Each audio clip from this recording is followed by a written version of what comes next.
नमस्कार दोस्तों, साहित्य की ओर में आज की कहानी है मालती जोशी जी द्वारा लिखी गई कहानी मोरी रंग दी चुनरिया। सफ़र की थकान इतनी थी कि बिस्तर से उठने का मन नहीं था, पर खुशी के मारे नींद नहीं आ रही थी। यह खुशखबरी किसी को सुनाने के लिए मन व्याकुल हो रहा था। कम से कम जया को तो बताना ही पड़ेगा, नहीं तो वह मेरे प्राण ले लेगी। वैसे भी आज की खुशी पर सबसे ज़्यादा हक उसका ही है। उसी ने इस रिश्ते के लिए इसरार किया था, वरना हम नौकरी पेशा लोग इतनी ऊंची उड़ान भरने के काबिल कहाँ थे। पर उसी ने बार बार कहा, दीदी मेरा मन कहता है मृणाल की शादी यहीं होगी। तेरे मुंह में घी शक्कर। सिर्फ घी शक्कर से काम नहीं चलेगा। चंदेरी साड़ी लूँगी। अरे बनारसी ले लेना, शादी तो होने दो। बनारसी साड़ी गौतम की शादी पर लूँगी। लड़की की शादी में तुम्हें ज़्यादा नहीं मोड़ूंगी। मृणाल के लिए मैंने जब से लड़के देखना शुरू किया है, जया उसे अपना कर्तव्य मान बैठी है। मृणाल पर उसकी अपार ममता है। ऐसे वैसे घर की बात तो वह मुझे सोचने भी नहीं देती। एक ही तो लड़की है दीदी, उसे इस तरह निपटाने का भाव मत रखो। 1-2 साल में वह बूढ़ी नहीं हो जाएगी। देर लगे कोई बात नहीं, पर घर वर दोनों को खूब ठोक बजा कर देख लो। ये तो कई बार मजाक में कहते हैं, अच्छा हुआ प्रिंस चार्ल्स की शादी हो गई, नहीं तो तुम्हारी सहेली वहीं बात चलाने को कहती। मैं जया की व्यथा कथा जानती हूँ, इसलिए उसकी व्यग्रता समझती हूँ। पर इन लोगों को यह कौन समझाए, कितनी बार समझाए। जया 4 बजे कॉलेज से लौटती है, तब तक तो मुझे सब्र करना ही था, पर उसके बाद मैंने 1 मिनट की भी देरी नहीं की। टैक्सी में बैठे बैठे यही सोच रही थी कि जया कितनी खुश होगी। खुश तो बाद में होगी, पहले तो मेरी अच्छी खबर लेगी। बिना बताए ही चली गई थी मैं, पर क्या करती, मजबूरी थी। मृणाल ने साफ मना कर दिया था, इसी शर्त पर वह जाने को तैयार हुई थी। लड़कियों का इस तरह प्रदर्शन करना हमें भी अच्छा नहीं लगता, पर वे लोग यहाँ आने को तैयार न थे।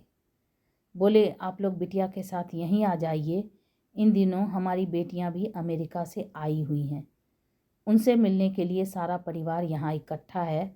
आप यहीं आ जाएंगे तो सबको सुविधा हो जाएगी। मन में ढेर सारी आशंकाएं लेकर हम लोग गए थे। लौटते वक्त मन खुशी से सराबोर था। मृणाल सबको भाग गई थी। उन लोगों ने तो वहीं शगुन कर दिया। कहने लगे सगाई वगाई का चक्कर रहने दीजिए, आप तो जितनी जल्दी हो सके शादी का इंतजाम कीजिए। ये लड़कियां महीना 2 महीना भारत में रहेगी, तब तक हो जाए तो अच्छा रहेगा। हम लोग किसी तैयारी से तो गए नहीं थे, जो कुछ पास था उसी से टीका कर दिया और शादी की तिथि निकलवा कर चले आए। मुश्किल से महीने भर का समय था और करने को कितना कुछ था। उन लोगों ने तो कह दिया था कि ज़्यादा टीम टाम की ज़रूरत नहीं है, हम 20-25 लोग आएंगे, सब परिवार आएंगे, किसी होटल में इंतज़ाम कर दीजिए, शाम को फेरे हो जाएंगे, सुबह हमें विदा कर दीजिए। वे लोग तो इतना कहकर मुक्त हो गए, पर हमारे सामने तो प्रश्न चिन्ह खड़ा हो गया। इतने कम समय में कैसे कुछ हो पाएगा? लड़की की शादी कोई हंसी खेल है? मैडम कहाँ रोकना है? ड्राइवर ने पूछा तो होश आया कि मैं अपने गंतव्य पर पहुंच गई हूँ। जया के घर के सामने गाड़ी रुकवाकर मैंने जल्दी से पैसे चुकाए और उतर पड़ी। जया से मिलने की कुछ इतनी बेसब्री थी कि घंटी बजाते हुए ध्यान ही नहीं रहा कि दरवाज़ा खुला है। मैंने कुछ झेंपते हुए घर में प्रवेश किया, तब तक बड़ी भाभी बाहर निकल आई। मैंने सोचा अब डांट पड़ेगी, क्या तुम्हें भी इस घर में घंटी बजाकर आना पड़ता है? पर भाभी कुछ नहीं बोली। मैंने ही क्षमा याचना करते हुए कहा, सॉरी भाभी आपको डिस्टर्ब किया। जया कहाँ है? ऊपर अपने कमरे में। ऊपर जाने का रास्ता भीतर वाले बरामदे से होकर था। हॉल से गुजरते हुए मैंने देखा 4-5 औरतें बैठी हुई हैं। जया की माँ उनसे बातें कर रही हैं, पर सारा माहौल बड़ा गुमसुम सा है। मेरी बंगाली चौड़े पाड़ की साड़ी को उन्होंने इस तरह घूर कर देखा कि मुझे संकोच हो आया। अपनी कलफदार पटलियों को और लहराते पल्लू को सबकी नज़रों से बचाने में मैं इतनी व्यस्त हो गई कि जया की माँ को ठीक से नमस्ते भी न कर सकी। सीढ़ियाँ चढ़ते हुए भान हुआ कि उन्होंने भी तो मेरा कुशल क्षेम नहीं पूछा, इतने दिनों तक न आने का उलाहना नहीं दिया। और तब याद आया कि बड़ी भाभी ने भी तो आज बात नहीं की, नहीं तो ऐसा कभी नहीं हुआ कि दोनों भाभीयों से मीठी रार तकरार किए बिना मैं ऊपर गई हूँ। जया के कमरे में एकदम सन्नाटा था। 24 घंटे चीखने वाला टेप रिकॉर्डर चुप था और महारानी पलंग पर लेटी हुई आशापूर्णा देवी का कोई उपन्यास पढ़ रही थी। आहा, दीदी आई हैं। मुझे देखते ही वह पुलकित होकर बोली और मेरा मन एकदम हल्का हो गया। नीचे इतना सन्नाटा था कि बस, मैंने कहा, और माँ जी के पास 2-4 औरत ऐसी शक्ल बनाकर बैठी हैं जैसे मातम कुर्सी पर आई हों। उसने मेरा वाक्य पूरा किया। वे वाकई मातम कुर्सी पर आई हैं। अरे, मुझे तो अब अपने कपड़ों पर सचमुच शर्म आ रही है। कौन? मेरा मतलब है, किसका देहांत हो गया? हमारे श्रीमान जी गुजर गए, उसने सपाट स्वर में कहा। कौन श्रीमान जी? एक ही तो थे दीदी, मेरी कौन 10-20 शादियां हुई हैं, उसने कहा। उसके बात करने का लहजा कुछ ऐसा था कि सांत्वना की गुंजाइश ही नहीं थी। और फिर सांत्वना भी किस लिए? जिस व्यक्ति का अस्तित्व ही उसके लिए अर्थहीन था, उसके मरने पर शोक और संवेदना का नाटक मुझसे नहीं हो सका। पर उसके घर में तो बाकायदा मातम मनाया जा रहा है। जिस व्यक्ति से तुम्हारा कभी कोई संबंध नहीं रहा, उसका शोक तुम लोग क्यों मना रहे हो? यही तो मेरी समझ में नहीं आता। हमें तो उन लोगों ने खबर तक नहीं दी, कोई सवाल ही नहीं था। किसी तीसरे व्यक्ति ने पत्र लिखा है जो यहाँ 4-5वें रोज पहुँचा है, और बस यहाँ बाकायदा मातम शुरू हो गया। इन लोगों ने मेरी चूड़ियाँ नहीं फोड़ी, यही गनीमत है। छी, कैसी बातें करती हो, मैंने सिहर कर कहा। सच कह रही हूँ दीदी, मुझे कमरे में कैद करके रख दिया है। कॉलेज नहीं जाने देते, टीवी नहीं देखने देते, रेडियो नहीं सुनने देते, पानी भी मुझे मांग कर पीना पड़ता है। मुझे कोई घड़ा नहीं छूने देता। क्या कहती हो? सब अम्मा का पागलपन है। मेरी सास मरी थी तब भी यही नाटक हुआ था। मुझे तो सुनकर ही वितृष्णा होने लगी थी। पता नहीं जया कैसे सहन कर रही थी। अच्छा जया, चलूँगी अब, फिर कभी आ जाऊँगी। मैंने एकदम उठने का उपक्रम किया तो उसने हाथ पकड़कर बिठा लिया। ऐसे कैसे चली जाएंगी? जो कहने आई थी वह तो कहिए। वह सब कहने का अब उत्साह ही कहाँ बचा था। मैंने कहा, तुम कॉलेज नहीं आई तो बस देखने चली आई थी कि क्या बात है। झूठ मत बोलिए, आप कॉलेज गई होती तो यह खुशखबरी आपको कब की पता लग जाती। कल ही तो पूरा स्टाफ मिलने आया था। हे भगवान, जया ने कैसे सामना किया होगा उन सब का, खासकर मिसेज माथुर और मिसेज मालवीय जैसे लोगों का। उसने जैसे मेरे मन की बात पढ़ ली। बोली, भाभी उनसे नीचे ही निपट ली। मैंने साफ कह दिया था कि किसी को ऊपर भेजने की ज़रूरत नहीं है। आश्चर्य है, मुझे किसी ने नहीं रोका। आपकी बात अलग है दीदी, सब जानते हैं। आपसे मिलकर मुझे खुशी होती है, बल्कि आप अगर नीचे से लौट जाती तो मुझे बेहद दुख होता, क्योंकि मैं जानती हूँ आप क्या कहने आई थी। बताओ। मृणाल की बात पक्की हो गई है, ठीक है ना? तुमने कैसे जाना? आपके चेहरे से ही पढ़ लिया था। आपके कमरे में आते ही जान गई थी, पर सोचा पहले अपनी खबर सुना दूं, फिर आपकी सुनूंगी। उसके कहने का ढंग कुछ ऐसा था कि मुझे बरबस हंसी आ गई। शोक और संजीदगी का जो आवरण ओढ़ रखा था गिर पड़ा। कमरे में आने के बाद पहली बार मैंने खुलकर सांस ली। और सुनाइए, उन लोगों को आपने कैसे पटाया? मैं जैसे इस क्षण की बाट ही जोह रही थी। फौरन शुरू हो गई। जया से यह सब कहे बिना मुझे चैन भी नहीं आता। वहाँ का सारा हाल बयान करने के बाद मैं घर परिवार का वर्णन करने बैठ गई। संयोग से उनका सारा कुनबा उन दिनों वहाँ इकट्ठा था। मुझे सबको देखने सुनने का मौका मिल गया था। जया, मृणाल की मौसेरी सास तो एक नमूना है। अच्छा हुआ तुम साथ नहीं थी, नहीं तो मृणाल की हंसी पर काबू पाना मुश्किल था। शायद इसी वजह से शादी टूट जाती। अच्छा, उनमें ऐसी क्या खासियत है? अरे पढ़ी लिखी तो कुछ खास है नहीं, पर दिन भर अंग्रेजी की टांग तोड़ती रहती हैं। हमारे यहाँ तो सर्वेंटों को बहुत प्रॉब्लम है। ये पिक्चर तो लेडीजों के लायक है। हमारे चिल्ड्रंस तो बहुत शैतान हैं। मैंने ठीक ही कहा था। मेरे मुंह से सुनकर जया को भी हंसी का दौरा पड़ गया था। वहाँ तो पता नहीं क्या करती, पर जया की हंसी एकाएक थम गई। मैंने पलटकर देखा, दरवाजे में छोटी भाभी खड़ी थी। यह किस बात पर इतनी हंसी आ रही थी? उनके स्वर में उपालंब था। मैं तो शर्म से गड़ ही गई।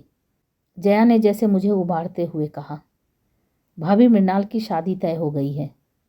दीदी ने लगे हाथ सगाई की रस्म भी निपटा दी है। चलो, यह तो बहुत अच्छा हुआ। भाभी ने निर्लिप्त भाव से शिष्टाचार निभाया। उसमें कहीं कोई खुशी का भाव न था। न उन्होंने घर या वर के बारे में कुछ पूछा। मैं एकदम उठ खड़ी हुई। जया, अब चलूंगी, बहुत देर हो गई। इस बार जया ने मुझे रोकने का प्रयास नहीं किया। भाभी पता नहीं किस काम से ऊपर आई थी, उसे भूलकर मेरे साथ ही नीचे उतरने लगी। 20 सीढ़ियों पर बोली, दीदी एक बात कहूँ, बुरा तो नहीं मानोगी? कहिए। ऐसे शुभ कार्य की चर्चा आज इस घर में नहीं करनी थी। इससे अपशकुन होता है। चर्चा मैंने नहीं, जया ने ही चलाई थी भाभी। उसने पूछा तो मुझे बताना पड़ा, नहीं तो शायद मैं वैसे ही लौट जाती। पर भाभी, मैं यह नहीं मानती कि इससे अपशकुन होता है। अब आप नए जमाने की हो, तो आप क्या कोई पुरखा पुरनिया हो? आप इन ढकोसलों पर विश्वास कर लेती हैं? यह ढकोसला नहीं, रिवाज है दीदी। यह कैसा रिवाज है? जिस आदमी का इस घर से कोई संबंध नहीं रहा, जया कभी जिसकी देहरी नहीं चढ़ी, जिसके नाम से उसने मांग नहीं भरी, मंगलसूत्र नहीं पहना, 20 साल में जिसकी शक्ल भी नहीं देखी, उसका मातम आप लोग क्यों मना रहे हैं? क्यों उस पर लाद रहे हैं? मरने वाला हाड़ मांस का आदमी था दीदी। दुनिया में रोज सैकड़ों हाड़ मांस के आदमी मरते हैं भाभी, लेकिन सबके साथ हमने फेरे तो नहीं लिए होते। मैं हतबुद्धि होकर उन्हें देखती रह गई। उसके बाद उस घर में एक पल भी रहना मेरे लिए दूभर हो गया। मेरी सारी खुशी हवा हो गई थी। मन इतना उद्भ्रांत हो गया था कि घर लौटकर मैंने नौकर को बिना बात के डांट दिया। कमरे की बेतरतीबी पर मृणाल को इस बुरी तरह झिड़की कि वह सिसकने लगी। खाने की मेज पर इनसे बिना वजह ही लड़ बैठी, पर सबने मुझे माफ़ कर दिया। सब समझ गए कि अब मुझ पर शादी का टेंशन आ गया है और महीना भर किसी की खैर नहीं है। शादी, हाँ, पिछले कुछ दिनों से मैं केवल मृणाल की शादी के बारे में ही सोच रही हूँ। रात में सपने भी उसी के देख रही हूँ। पर आज की रात जया के नाम थी। मेरे मानस पटल पर उसकी शादी के कई चित्र बनते बिगड़ते रहे। मैं उस शादी में उपस्थित नहीं थी। हम लोगों का परिचय तो बहुत बाद में हुआ, पर जो कुछ सुना था वह मेरी कल्पना शक्ति के लिए काफ़ी था। बहुत ऊंचे घर में जया का संबंध हुआ था। 4 भाइयों का परिवार था। बड़े भाई पिता के साथ कारोबार देखते थे, बीच वाले दोनों इंजीनियर थे। जया का दूल्हा सबसे छोटा और फिलोसफर किस्म का था। जया के पिता वहाँ 2-4 बार गए, पर उससे बात नहीं हो पाई। उन्होंने लड़कों से कहा, हो सकता है मेरा लिहाज करता हो, संकोच के मारे ना बोलता हो। तुम लोग जाकर मिल तो आओ, ऐसा ना हो कि वह हकलाता हो या गूंगा बहरा हो। जया के भाई गए और तसल्ली करके लौट आए। गूंगा बहरा तो नहीं है, पर हाँ घुन्ना है, बहुत कम बोलता है। अरे उसे तो हमारी जया 15 दिन में तोता बना देगी, बड़ी भाभी ने कहा। सबने चैन की सांस ली और तैयारी शुरू कर दी। बारात बड़ी धूमधाम से आई थी। चारों सुदर्शन भाइयों को देखकर लोगों को राम जी की बारात याद आ गई थी। चढ़ावा तो ऐसा था कि सबकी आंखें फटी की फटी रह गई थी। शिकायत थी तो सिर्फ लड़कियों को। वर के तीनों भाई उसे इस तरह घेरे हुए थे कि छेड़खानी करने का मौका ही नहीं मिलता था। जयमाला तक तो ठीक था, पर जब बाकी रस्मों पर भी वे बॉडीगार्ड की तरह लगे रहे तो ममेरी बहन ने चुटकी ली। आप लोग पांडवों की तरह फेरे भी साथ ही लोगे क्या? इस फिक्रे पर वे लोग थोड़ा झेपे, थोड़ा पीछे हटे तो सबको राहत मिली। पर कितनी सी देर को, उसके तुरंत बाद ही तो वह अघट घट गया। गठजोड़ी करके सप्तपदी के साथ इन लोगों ने अग्नि की परिक्रमा शुरू ही की थी कि दूल्हा गों गों करता हुआ गिर पड़ा। आंखें कपाल पर चढ़ गई और मुंह से झाग सा निकलने लगा। किशोरी नववधू तो यह दृश्य देखते ही मूर्छित हो गई। मेहमानों में एक दो डॉक्टर भी थे। वे दौड़कर आए, मुआयना किया और बताया, घबराने की कोई बात नहीं है, मिर्गी का दौरा है, 1-2 घंटे आराम कर लेने दीजिए, ठीक हो जाएगा। 2 घंटे तक क्या कोई चुप रहता? जितने मुंह उतनी बातें होने लगी। किसी ने कहा कि बचपन से ही ऐसे फिट्स आते रहे हैं, तभी तो कभी स्कूल नहीं भेजा, घर पर ही सारी पढ़ाई करवाई। किसी ने कहा हाई स्कूल तक तो सब ठीक था, उस साल फर्स्ट डिवीज़न पास हुआ था, तो किसी ने टोटका करा दिया, बस उसके बाद सब गड़बड़ हो गया। एक ने बताया कि परीक्षा में दौरा पड़ जाने से उसका बीए का रिजल्ट खराब हो गया, उसका दिमाग पर असर पड़ा है। किसी ने यहाँ तक बताया कि परीक्षा हॉल में ही दौरा पड़ने से उसकी प्रेमिका पर राज खुल गया था, उसने शादी से मना कर दिया। हताशा में लड़के ने नींद की गोलियां खा ली। मौत तो नहीं आई पर एक अभिशप्त जीवन दे गई। इस बहसबाजी का सार यही था कि लड़का नीम पागल है, उसे मिर्गी का दौरा पड़ता है। उसके पास बीए की डिग्री थी, यह उसने कैसे हासिल की यह कोई नहीं जानता था। हैरत की बात तो यह थी कि वर के परिवार वाले इस विषय में मौन साधे हुए थे। वे तो ऐसा अभिनय कर रहे थे जैसे उन्होंने मिर्गी का यह दौरा पहली बार देखा हो। जया के पिताजी ने फिर ज़्यादा सोच विचार नहीं किया, साफ कह दिया कि ऐसे झूठे और दगाबाज लोगों के घर में अपनी लाडली को नहीं भेज सकता। मैं उसे ज़िंदगी भर खिलाने का हौसला रखता हूँ। उसके दोनों भाई भी खम ठोक कर खड़े हो गए। बारात बिना दुल्हन के ही विदा हो गई। मैं उन लोगों को दोष नहीं देती दीदी, जया अक्सर मुझसे कहती। उन लोगों ने जो कुछ किया स्वार्थ के वशीभूत होकर किया। उन्होंने सोचा हो कि शायद बहू के पुण्य प्रताप से या सेवा चाकरी से लड़का लाइन पर आ जाएगा। अगर पिताजी इतनी हठधर्मी न करते या मैं भी भावुकतावश जाने का निर्णय कर लेती तो हो सकता है स्थिति में कुछ सुधार हो भी जाता। सिनेमा में, उपन्यासों में ऐसा होता भी तो है। पर दीदी, मुझे तो उन लोगों पर तरस आता है, गुस्सा आता है जिन्होंने इतनी बड़ी बात हमसे छिपाई। वे लोग हमारे रिश्तेदार थे, इन लोगों के पड़ोसी थे, वे सब कुछ जानते थे, पर उन्होंने हमें कुछ नहीं बताया, बल्कि यह रिश्ता भी उन्हीं लोगों ने सुझाया था। नहीं तो इतनी दूर हम क्यों जाते? दूरी के कारण ही पिताजी ठीक से अता पता नहीं कर सके। वे तो अपने बंधु बांधवों के भरोसे निश्चिंत बैठे रहे। उन्हें क्या पता था कि वे लोग इस तरह पीठ में छुरा भोंक देंगे। बंधु बांधव और करते ही क्या हैं, मैं कहती। इसलिए तो कौरव पांडवों की कहानी बार बार दोहराई जाती है। दुनिया में रोज महाभारत होते हैं। इस हादसे के बाद साल भर तक जया घर में मुंह छिपाए बैठी रही, पर इस तरह कब तक चलता? कभी तो उस खोल से बाहर आना ही था। उसकी पूरी जिंदगी उसके सामने फैली पड़ी थी। मन को मजबूती से थामकर उसने बीए की पढ़ाई पूरी की, फिर एमए में गोल्ड मेडल लिया और हमारे कॉलेज में लेक्चरर हो गई। मैंने और उसने एक ही दिन ज्वाइन किया था। हमारी नौकरी और दोस्ती की शुरुआत साथ ही हुई थी। हम दोनों की आयु में अंतर था, परिस्थितियां भी भिन्न थी। नौकरी मेरे लिए मजबूरी नहीं थी, एक भरी पूरी गृहस्थी थी मेरी।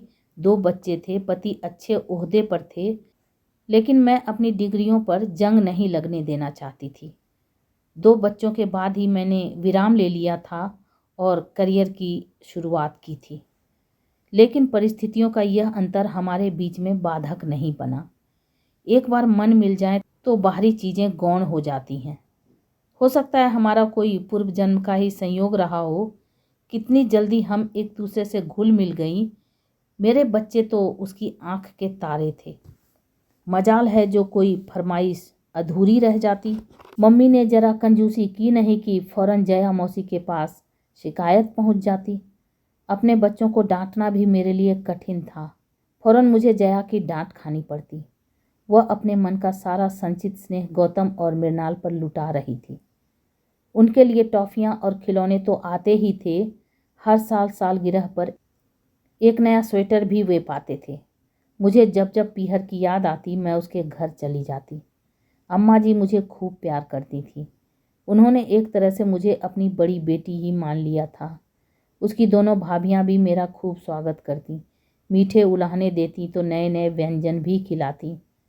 जया सचमुच भाग्यवान थी, नहीं तो ऐसे सहृदय भाई और स्नेही भाभियाँ अब कहाँ मिलती हैं।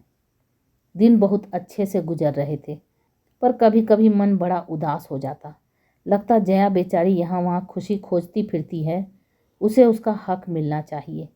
उसकी गाड़ी फिर से पटरी पर लाने की मैं खूब कोशिश करती। मैट्रिमोनियल्स पढ़ पढ़ कर मैंने अपनी आंखें दुखा ली थी, पर जया कुछ जवाब नहीं देती, सिर्फ हंसकर रह जाती। उन्हीं दिनों मेरे मौसेरे भाई की पत्नी प्रसूति में चल बसी थी। पहला एक 4 साल का लड़का था। भाई तो जैसे पागल हो गया था। मौसी ने बड़े ही करुण ढंग से मुझे लिखा था कि योगेश के लिए कोई अच्छी सी लड़की देखूं। बच्चे को तो कोई भी पाल लेगा, पर इस समय ज़रूरत योगेश को संभालने की है। निसंतान हो तो विधवा भी चलेगी, पर लड़की सुशील हो और ब्राह्मण हो। मुझे एकदम जया की याद हो आई। योगेश से अच्छा वर उसके लिए मिल नहीं सकता। रूप रंग कद काठी विद्या बुद्धि सभी दृष्टि से वे परस्पर अनुरूप थे। योगेश दुहाजू जरूर था, पर जया के साथ भी तो एक कहानी जुड़ी हुई थी। मैं मौसी को पत्र लिखने ही वाली थी, पर सोचा पहले इन लोगों को तो टटोल लूं, और यह मैंने अच्छा ही किया, नहीं तो बाद में मौसी के सामने लज्जित होना पड़ता। उस घर में इस विषय पर कोई बात करना ही नहीं चाहता था।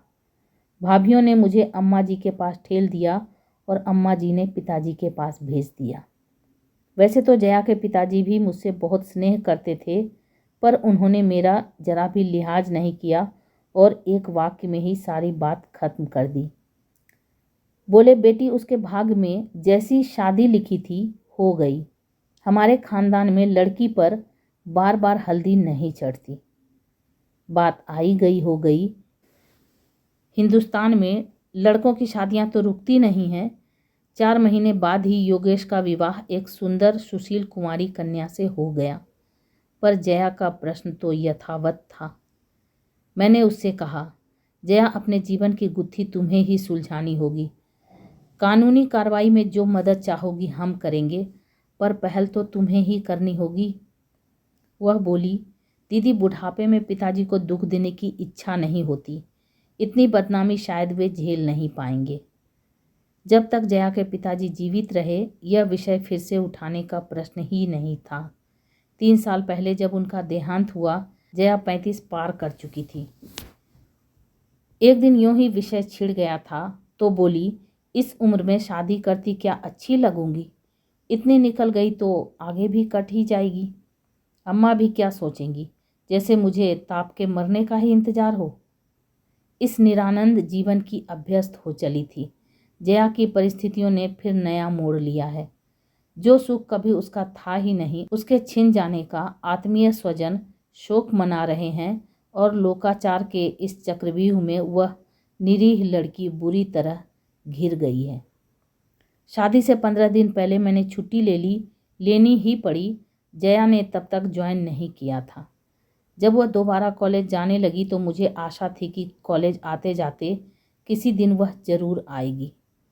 सारी तैयारियों का मुआयना करेगी, मेरी आलोचना करेगी, सलाह देगी, पर वह एक बार झांकी तक नहीं। मैंने कितने दिनों तक कार्ड्स नहीं छपवाए, उसे बहुत चाव था। जब भी किसी का कार्ड देखती कहती, दीदी मृणाल की शादी में कार्ड्स का कॉन्ट्रैक्ट मुझे देना।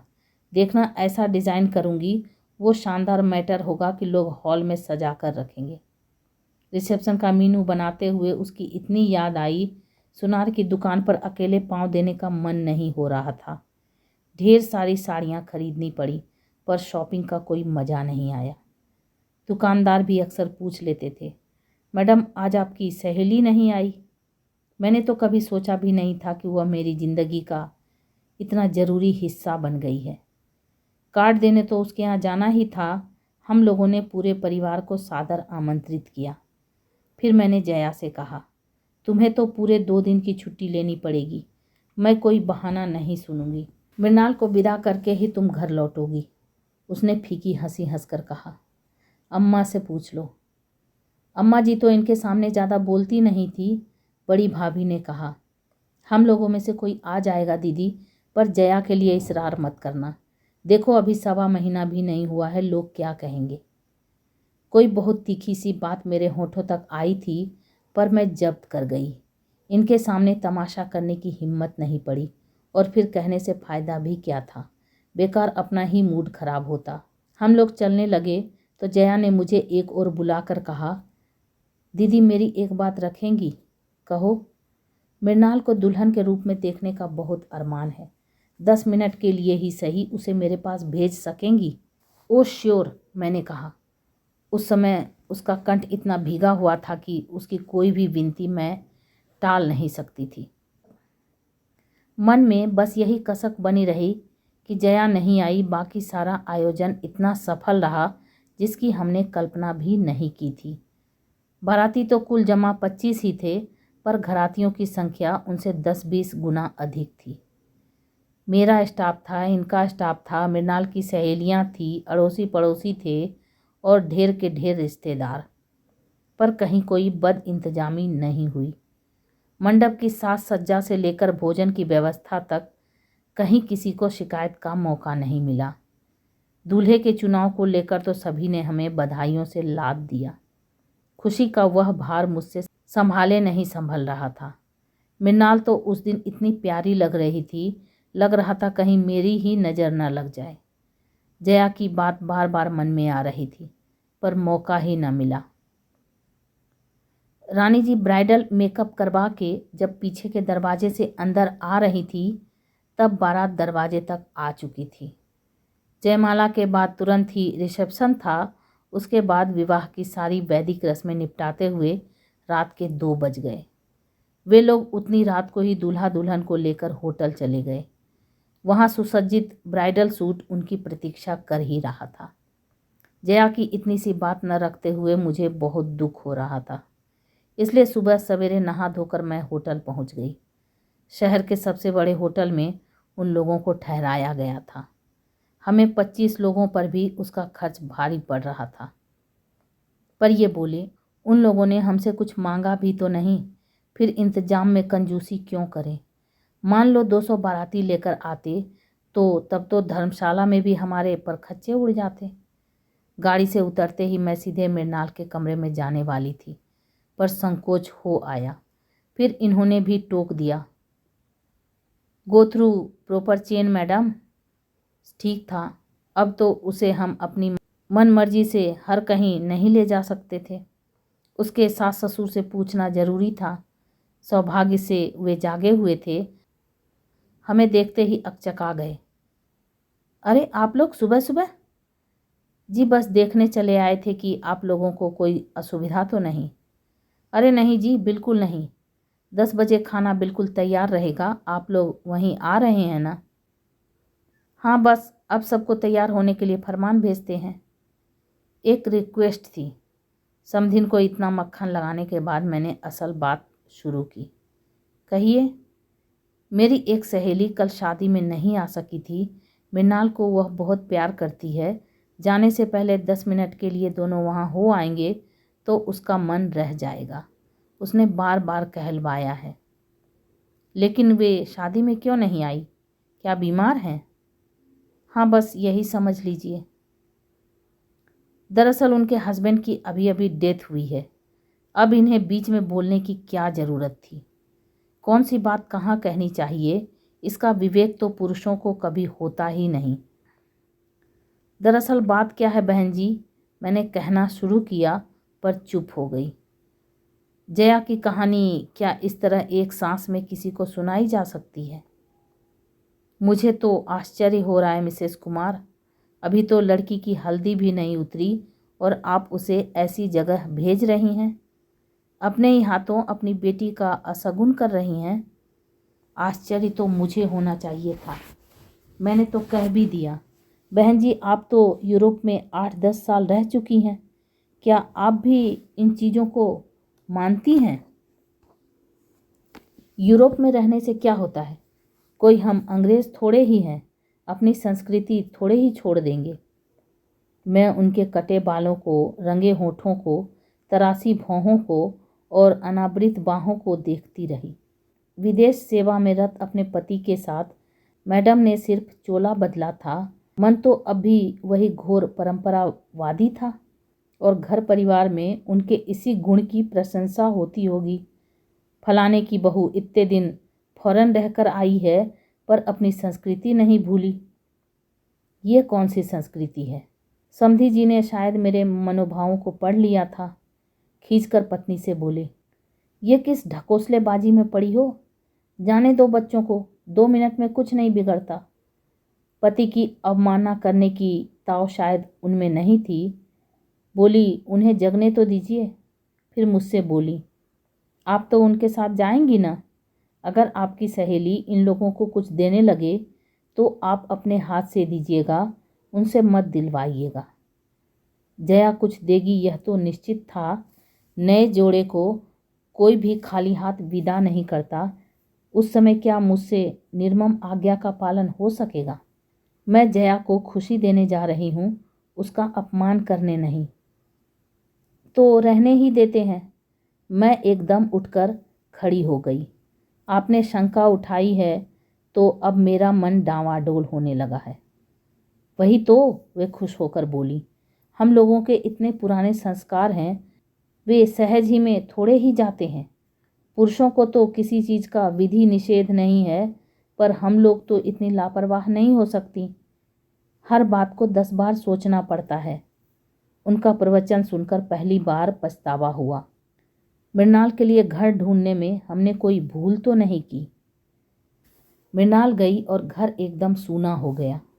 मेहमानों से ठसाठस भरा हुआ था, फिर भी भाएं भाएं कर रहा था। यही तो फर्क होता है। बेटे की शादी होती है तो घर खुशियों से भर जाता है, पर बेटी के साथ तो सारी रौनक ही विदा हो जाती है। करने को तो अब भी कितने काम थे, पर पहले वाले उत्साह का कहीं अंश मात्र भी शेष नहीं था। 4-5 दिन बाद फोटोग्राफर एल्बम बनाकर दे गया तो मुझे जैसे एक खिलौना मिल गया। मैं घंटों बैठी अपनी लाडली को निहारती रहती, हर आने जाने वाले को दिखाती रहती। उस दिन भीड़ भाड़ में तो मैं किसी को ठीक से देख ही नहीं पाई थी। मेरे मन मस्तिष्क पर तो मृणाल और किशोर छाए हुए थे, पर अब फुर्सत से बैठकर मैं सबका मुआयना कर रही थी और सहसा मेरी आंखें जया की भाभी पर अटक गई।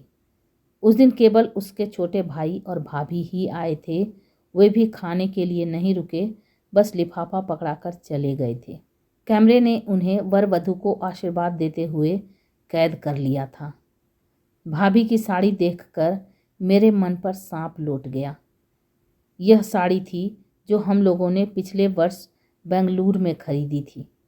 पिछले वर्ष कॉलेज की ट्रिप दक्षिण भारत गई थी। पूरे रास्ते में हम लोग साड़ियाँ और नग वाले गहने खरीदते रहे। जया ने गहरे हरे रंग की कांजीवरम खरीदी थी, जिसकी लाल और सुनहरी बॉर्डर थी। उसने कहा था, दीदी इसका उद्घाटन मृणाल की शादी में करेंगे। जया ने वही किया था। मृणाल की शादी में भाभी को वही साड़ी पहनाकर भेज दिया था। अच्छा हुआ जो उस दिन मेरा ध्यान नहीं गया, नहीं तो मूड इतना खराब होता कि बस। तो क्या जया अब वह साड़ी कभी नहीं पहनेगी? वैसे मुझे उस पर गुस्सा भी आ रहा था। शादी में नहीं आई तो न सही, पर बाद में तो आ सकती थी। क्या उसे एल्बम देखने का भी चाव नहीं रहा, या कि वह मुझ पर नाराज़ है? पर मैं उसे कैसे समझा पाऊंगी कि मैं मृणाल को उसके पास क्यों नहीं भेज सकी। पूरे 1 महीने की छुट्टी के बाद दोबारा कॉलेज जाते हुए मन खुशी से सराबोर था। पहले ही दिन शादी का एल्बम साथ ले जाना मैं नहीं भूली थी। स्टाफ रूम में दिन भर अच्छा शगल चलता रहा। मुझे लोगों ने दोबारा बधाइयों से लाद दिया, तारीफों के पुल बांध दिए। मैं भीतर ही भीतर पुलक से भर उठी, पर जया को देखते ही सारी खुशी को पाला मार गया। उसने तो सचमुच ही जैसे वैराग्य धारण कर लिया था। मुझे तो उसके पास बैठकर बात करने में भी संकोच होने लगा। मैं तो उससे लड़ने का इरादा लेकर आई थी, मुझे उससे माफ़ी भी मांगनी थी, पर दोनों ही बातें नहीं हो सकीं। उसके सूखे चेहरे और रूखी वेशभूषा से अभ्यस्त होने में मुझे 4-5 दिन लग गए। उसके बाद मैंने कहा, जया बाजार कब चलना है? किस लिए? चंदेरी साड़ी लेनी है ना? अरे दीदी, मैंने तो मजाक किया था। लेकिन मैंने तो मजाक नहीं समझा था। अब आप क्या लड़की की शादी की साड़ियाँ बांटती फिरेंगी? रहने दीजिए, गौतम की शादी पर सोचेंगे। लड़का हो या लड़की, क्या फ़र्क पड़ता है? दोनों की शादी में माँ बाप को खुशी तो होती ही है। और फिर लड़के का क्या ठिकाना? कल को कनाडा से एक मेम ले आएगा और कहेगा, मम्मी यह रही तुम्हारी बहू, तब क्या होगा? मेरे सारे अरमान धरे के धरे रह जाएंगे। मेम बहू आएगी तो क्या आप हमें साड़ी नहीं देंगी? फालतू बातें बंद। यह बताओ बाजार कब चलना है? अभी रहने दीजिए दीदी, अभी बाजार जाती क्या मैं अच्छी लगूंगी? जया, यह तुम्हें क्या होता जा रहा है? मैंने कहा। कहना तो और भी बहुत कुछ चाहती थी, पर चुप रह गई। सचमुच इस लड़की को क्या होता जा रहा है? कपड़े तो जैसे भी पहन रही है ठीक है, पर शरीर भी तो सूखता चला जा रहा है। ब्लाउज झूल रहे हैं, गालों की हड्डियां निकल आई हैं, आंखों के इर्द गिर्द स्याह घेरे बन गए हैं। क्या रातों को सो नहीं पाती? क्या इसने खाना पीना छोड़ रखा है? पहले वाली बात होती तो मैं चुटकी ले लेती। जया, लगता है मरने वाले का गम तुम्हें सचमुच खाए जा रहा है। पर अब आपस में ना तो वह संवाद रह गया है, न जया के बुझे बुझे चेहरे को देखकर यह सब कहने का साहस होता है। उस दिन कैलेंडर की तारीख बदलते हुए याद आया, आज तो जया का जन्मदिन है। उसका जन्मदिन हर साल मैं ही मनाती थी, कुछ न कुछ उपहार भी देती थी। इस बार का उपहार तो यही था। जब मेरे बार बार कहने पर भी नहीं मानी तो एक दिन मैं खुद ही जाकर उसके लिए साड़ी ले आई। चंपई रंग की खूबसूरत चंदेरी थी, जिस पर रुपहले बेल बूटे थे। यह जया का प्रिय रंग था। मैंने गुलाब जामुन सुबह ही बनाकर रख दिए थे। पंडित जी को दही बड़ों के लिए कह दिया, और कुछ गरम मैं आकर बना लूँगी। उस दिन के लिए इनसे गाड़ी मांग ली। सोचा गाड़ी में साथ डालकर ही ले आऊँगी, उसे खिला पिलाकर यहाँ से साड़ी पहनाकर ही भेजूँगी।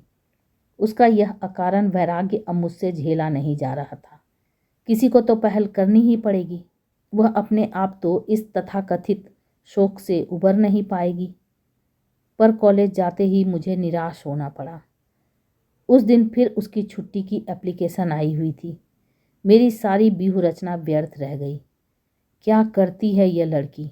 हर 2 दिन बाद गायब हो जाती है।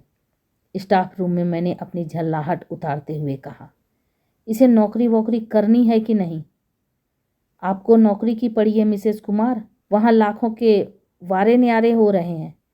मिसेस माथुर का यह फिक्रा इतना अप्रत्याशित था कि मैं जड़ होकर रह गई। विश्वास न हो तो मिसेस गुप्ता से पूछ लो। मैंने मिसेस गुप्ता की ओर देखा तो वह बुरी तरह झेंप गई। बेचारी गऊ महिला है, किसी के पचड़े में नहीं पड़ती। पता नहीं मिसेस माथुर ने उन्हें कैसे लपेट लिया। बताइए ना मिसेस गुप्ता, आप इतना डरती क्यों हैं? कोई आपने चोरी की है? मिसेस माथुर ने उन्हें उकसाया तो वे बड़े दयनीय स्वर में बोली, वही हमें तो ठीक से मालूम नहीं है, हमने तो सुना भर है। वही तो पूछ रहे हैं, क्या सुना है?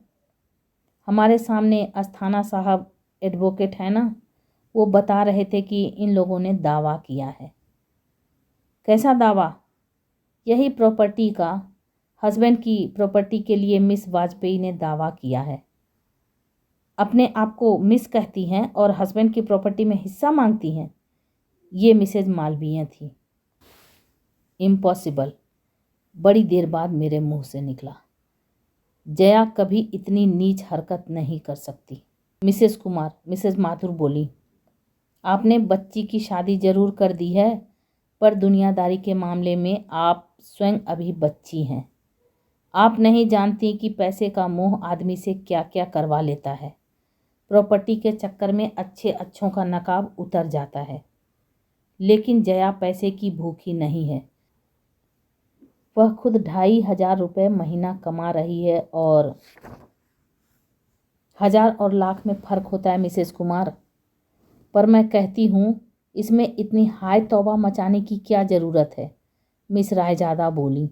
अगर वह उस शख्स के नाम पर 20 बरस तक धूनी रमाकर बैठी है तो उसका प्रॉपर्टी पर पूरा हक बनता है। वह अपने जायज़ हक के लिए लड़ रही है। बात जायज़ या नाजायज़ की नहीं है मिस रायजादा, मैंने संजीदा होकर कहा। प्रश्न तो यह है कि जिस बंधन को मन ने कभी स्वीकार ही नहीं किया उसके मन जरूर स्वीकार करता, मिसेस माधुर बोली। अगर मन यह पहले से जानता कि आसामी 5 लाख का है तो वह सारे बंधन स्वीकार कर लेता। 5 लाख? जी हाँ, जया के ससुर इस बेटे के नाम 5 लाख फिक्स्ड में छोड़ गए हैं। व्यवस्था यह थी कि इस रकम का ब्याज उन लोगों को मिलता रहेगा जो उसकी देखभाल करेंगे। अब तक ऐसा ही होता भी रहा। तीनों भाई बारी बारी से उसे संभालते रहे, लेकिन उसकी मृत्यु ने अब प्रश्न चिन्ह खड़ा कर दिया। इतनी बड़ी रकम का वारिस कौन होगा? वैसे लीगल राइट तो जया का ही बनता है, मिस रायजादा ने कहा।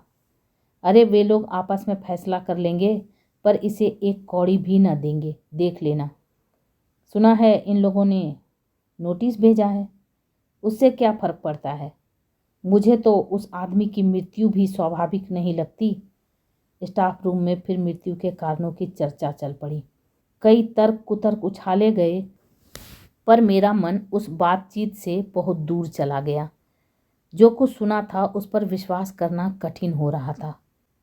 पर इतने सारे लोग झूठ तो नहीं बोल सकते।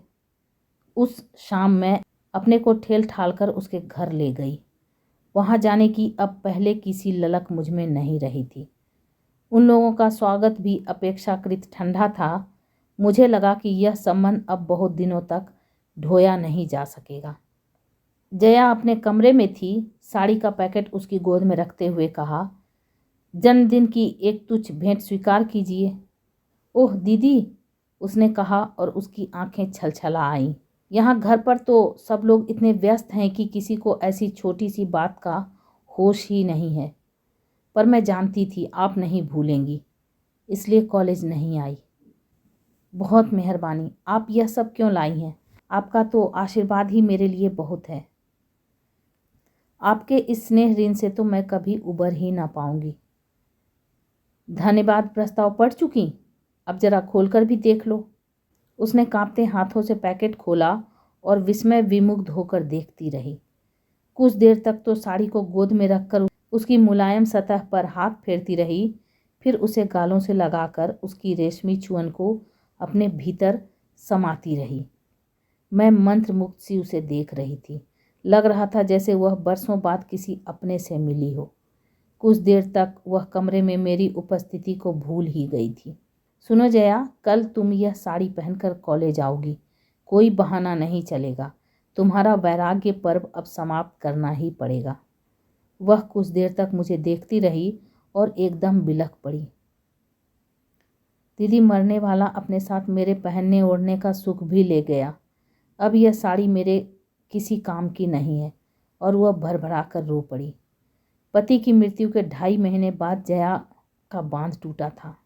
मुझे समझ में नहीं आ रहा था कि उसे सांत्वना कैसे दूं, क्योंकि मैं नहीं जानती थी कि उसके दुख की जाति क्या है। मैं सिर्फ उसकी पीठ पर बालों पर हाथ फेरती रही। मैंने उसे चुप कराने का प्रयास भी नहीं किया। इतने दिनों से संचित आवेग का बह जाना ही ठीक था। बहुत देर तक रो लेने के बाद वह कुछ हल्की हो आई। बड़े ही तरल स्वर में उसने कहा, अगर मुझे कुछ देना ही चाहती हैं दीदी, तो एक सफ़ेद चिकन की साड़ी लाकर दे दीजिए। खुद जाकर खरीदने का साहस मुझ में नहीं है। तो तुम अब सफ़ेद साड़ी भी पहनोगी? हाँ दीदी, बिल्कुल टीनोपॉल वाइट साड़ी। उसे पहनकर औरत देवी लगती है। उसे देखकर दया भी उपजती है और श्रद्धा भी। मैंने ध्यान से सुना। उसकी बातों में वह पुरानी जया फिर से झांकने लगी थी। शायद जी भरकर रो लेने से मन पर पड़ी उदासी की परत धुल गई थी। मैंने भी फिर उसी मूड में उत्तर दिया, खबरदार जो कॉलेज में सफ़ेद साड़ी पहन कर आई, मैं गेट के भीतर कदम नहीं रखने दूंगी। कॉलेज की नहीं दीदी, मैं तो कोर्ट की बात कर रही हूँ। वहाँ तो सफ़ेद साड़ी पहनकर ही जाना होगा। अगर असहाय निराश्रित विधवा का रूप नहीं धरूंगी तो जज साहब पसीजेंगे कैसे। कितनी आसानी से, बेतकल्लुफी से वह इतनी बड़ी बात कह गई थी। उसके माथे पर शिकन तक नहीं आई। मुझे वितृष्णा सी होने लगी। क्षण भर पहले ममता से उमड़ता मेरा मन काठ हो आया। तो मैंने जो सुना वह सब सच था क्या? इसलिए यह नाटक हो रहा था? नहीं दीदी, अब तक जो हुआ वह लोकाचार था। नाटक तो मैं अब करूँगी, आप देखती जाइए। Jaya, how can you? गुस्से के मारे मेरे मुंह से शब्द भी नहीं निकल सके। आप यही कहना चाहती हैं ना कि जिसके सुख दुख में मैंने कभी हिस्सा नहीं बटाया, उनकी संपत्ति में हिस्सा क्यों मांग रही हूँ? जिसका नाम कभी मैंने अपने नाम के साथ नहीं जुड़ने दिया, उसके वारिसों के लिस्ट में अपना नाम क्यों लिख रही हूँ? आप यही कहना चाहती हैं ना? हाँ, मैं यही कहना चाहती हूँ।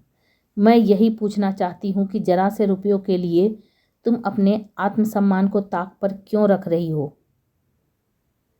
क्या आप सोचती हैं मैं यह सब अपनी मर्जी से कर रही हूँ? तो किसकी मर्जी से कर रही हो? और मर्जी किसी की भी हो, क्या फ़र्क पड़ता है? करने वाली तो तुम हो। मजबूरी है दीदी। कभी कभी मनुष्य को ऐसे भी काम करने पड़ते हैं जिसके लिए मन गवाही नहीं देता।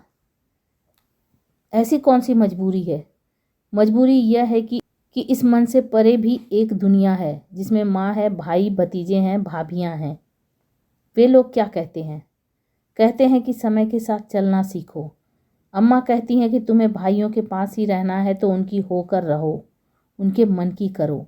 और भाई कहते हैं, दीदी कितना आदर्श परिवार था हमारा। लोग घर की बहू बेटियों के सामने हमारे घर की मिसाल रखते थे। कितने उतार चढ़ाव आए होंगे, पर हमारे यहाँ कभी चकचक नहीं हुई। सास बहू, ननद भौजाई, देवरानी जेठानी, इनके बीच कभी तकरार नहीं हुई। बहुत अमीर तो हम कभी भी नहीं थे, पर दाल रोटी आराम से चल जाती थी और सब उसमें खुश थे। पर इधर कुछ दिनों से असंतोष का लावा सा फूट पड़ा है। पता नहीं कितनी अतृप्त इच्छाएं एकदम सिर उठाकर खड़ी हो गई हैं। बड़ी भाभी दिन रात बिसुरती रहती हैं कि पैसों के अभाव में महिमा की शादी अच्छी जगह नहीं हो सकी। अब कम से कम अनिमा के लिए ही अच्छा घरवर जुट जाता। छोटी भाभी कहती हैं कि इंजीनियरिंग में एडमिशन नहीं हुआ तो मयूर शायद आत्महत्या ही कर लेगा। पर भैया के पास कैपिटेशन फी के पैसे कहाँ हैं? छोटे भैया का इस दड़बे में दम घुट रहा है और वे शहर से बाहर एक अच्छा सा फ्लैट खरीदना चाहते हैं। बड़े भैया कहते हैं कि पैसे का सुविधा हो जाए तो वे इस घर की ही काया पलट कर देंगे। और इन सब कामों के लिए तुम्हें बरेली वालों का रुपया चाहिए, यही ना? हाँ, और भैया कहते हैं तुम किसी से भीख नहीं मांग रही हो, यह तुम्हारा कानूनी हक है। आखिर तुमने 20 साल तक तपस्या की है। ये तपस्या की बात तुम्हारे गले से उतरती है? न उतरे तो क्या उपाय है? आखिर रहना तो इन्हीं लोगों के साथ है। तुम इतनी निरुपाय तो नहीं हो जया? अच्छी खासी नौकरी करती हो।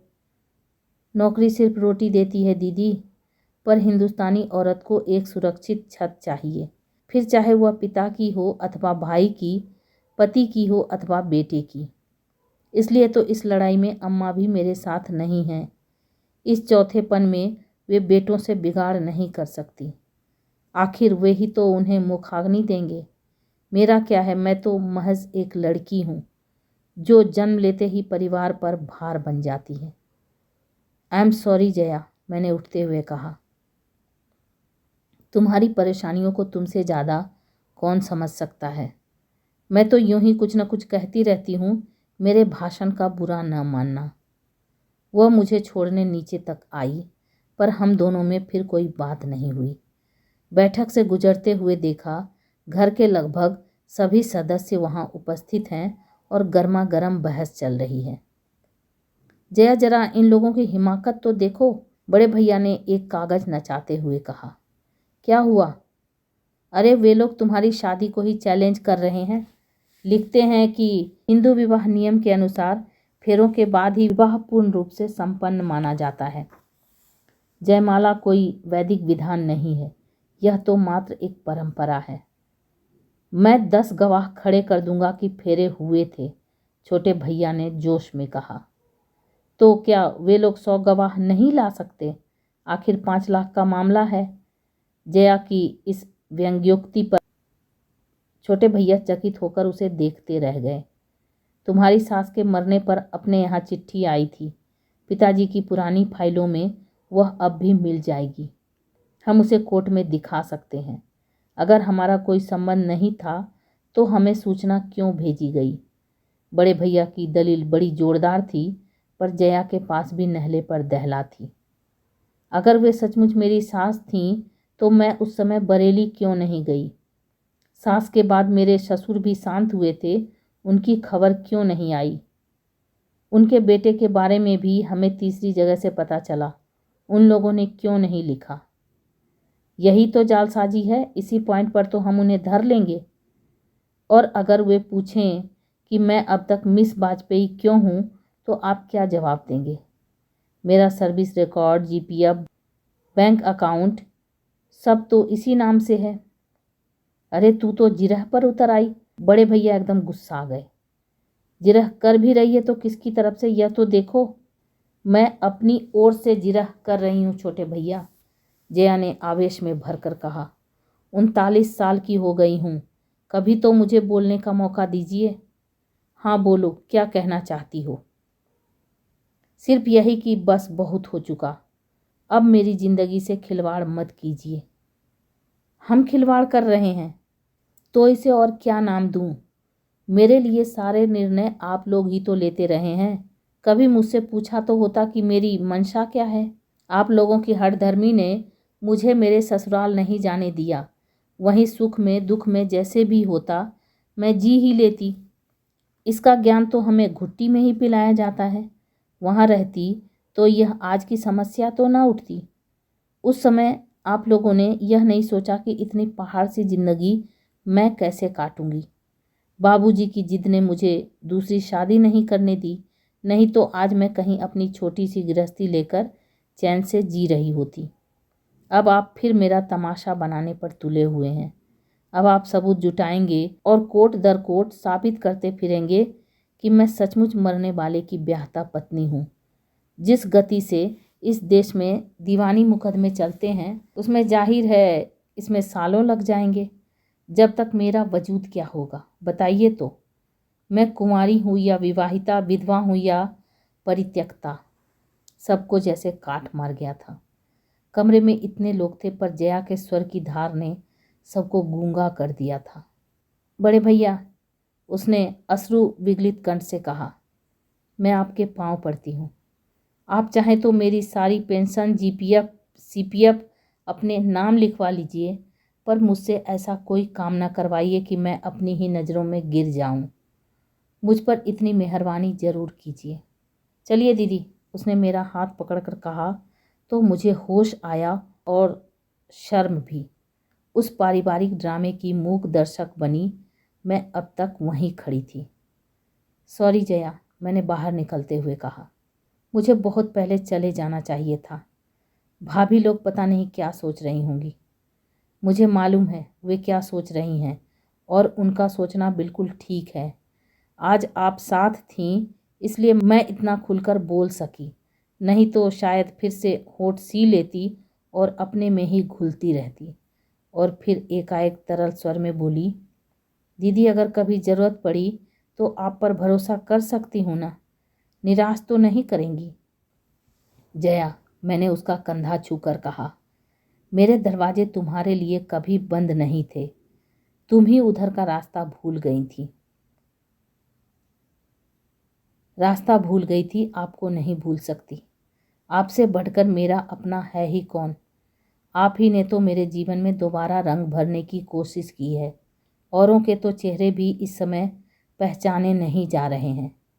इतनी ज़्यादा भावुकता मेरी बर्दाश्त से बाहर हो रही थी। मैंने तुरंत हाथ दिखाकर एक रिक्शा रोक लिया और उसमें बैठते हुए सहज ढंग से पूछ लिया, तो फिर कल कॉलेज आ रही हो ना? बिल्कुल आ रही हूँ, और आपकी दी हुई साड़ी पहनकर आ रही हूँ। जनता से कहिए जरा होशियार रहे, उसने अपने बेलौस अंदाज में कहा। मेरी शाम सार्थक हो गई। तो ये आप सुन रहे थे मालती जोशी जी द्वारा लिखी गई कहानी मोरी रंग दी चुनरिया, रेनू की आवाज़ में। ऐसी अद्भुत कहानियों को सुनने के लिए मेरे चैनल को सब्सक्राइब करें, लाइक करें और शेयर करें। और हाँ, कमेंट करके ज़रूर बताएं कि आपको ये कहानी कैसी लगी। Thank you.